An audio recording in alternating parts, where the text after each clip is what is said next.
सादर नमस्कार। प्रस्तुत है कुरुक्षेत्र के सप्तम सर्ग का षष्ठ भाग। दे न सका नर को नर जो सुख भाग, प्रीति से नय से आज दे रहा वही भाग, वह राज खड्ग के भय से। अब हिला कर सत्य न्याय के शीतल उद्गारों की, समझ रहा नर आज भली विध भाषा तलवारों की।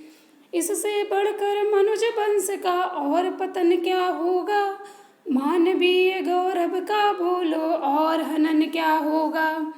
नर समाज को एक खड्गधर नरपति चाहिए भारी, डरा करे जिससे मनुष्य अत्याचारी अभिचारी। नृपति चाहिए क्योंकि परस्पर मनुज लड़ा करते हैं, खड्ग चाहिए क्योंकि न्याय से वे न स्वयं डरते हैं। नृपति चाहिए जो कि उन्हें पशुओं की भांति चलाए, रखे अन्याय से दूर नीति नय पग पग पर सिखलाए। नृप चाहिए नरों को जो समझे उनकी नादानी, रहे छींटता पल पल पारस्पर कलह पर पानी।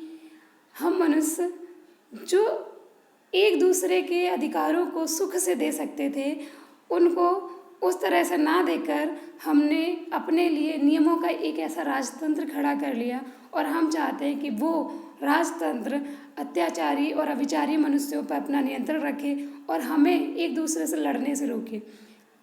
शायद हम अपनी नादानियों पर खुद नियंत्रण ना रख सके और हमने नृप और राजतंत्र की परंपरा का गठन कर लिया। नृप चाहिए नहीं तो आपस में वे खूब लड़ेंगे, एक दूसरे के शोणित में लड़कर डूब मरेंगे। राजतंत्र द्योतक है नर की मलिन निहीन प्रकृति का, मानवता की ग्लानि और कुत्सित कलंक संस्कृति का। आया था यह प्रगति रोकने को केवल दुर्गुण की, नहीं बांधने को सीमा उन्मुक्त पुरुष के गुण की। सो देखो अब दिशा विचारों की भी निर्धारित है, राज नियम से परे कर्म क्या चिंतन भी बारित है। कृष्ण हूँ कि हूँ विदुर नियोजित सब पर एक नियम है, सबके मन वच और कर्म पर अनुशासन का क्रम है। इनकी भी यदि क्रिया रही अनुकूल नहीं सत्ता के, तो ये भी तृणवत नगण्य है सम्मुख राज प्रथा के। जो कुछ है उसका रक्षण ही ध्येय एक शासन का, नई भूमि की ओर न बह सकता प्रवाह जीवन का। इन पंक्तियों में श्री दिनकर कहते हैं कि मनुष्य ने राजतंत्र इसलिए बनाया था कि वो उसके दुर्गुणों पर नियंत्रण करे, पर वो न केवल उसके दुर्गुणों को नियंत्रित कर रहा है बल्कि उसके गुणों को भी नियंत्रित करने लगा है। कर्म तो छोड़िए, हम विचार भी राजधर्म के नियमों के अतिरिक्त नहीं कर सकते।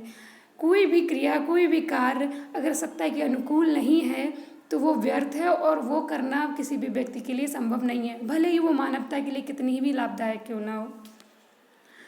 कहीं रूढ़ विपरीत बात कोई न बोल सकता है, दया धर्म का भेद मुक्त होकर न खोल सकता है।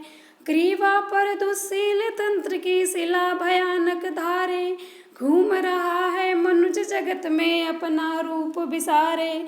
अपना बस रख सका नहीं अविचल वह अपने मन पर, अतः बिठाया एक खड्गधर प्रहरी निज जीवन पर। और आज प्रहरी यह देता उसे न हिलने डुलने, रूढ़ी बंद से परे मनुज का रूप निराला खुलने। किंतु स्वयं नर ने कुकृत्य से संभव किया इसे है, आपस में लड़ झगड़ उसी ने आदर दिया इसे है। जब तक स्वार्थ सैल मानव के मन का चूर न होगा, तब तक नर समाज से असिधर प्रहरी दूर न होगा।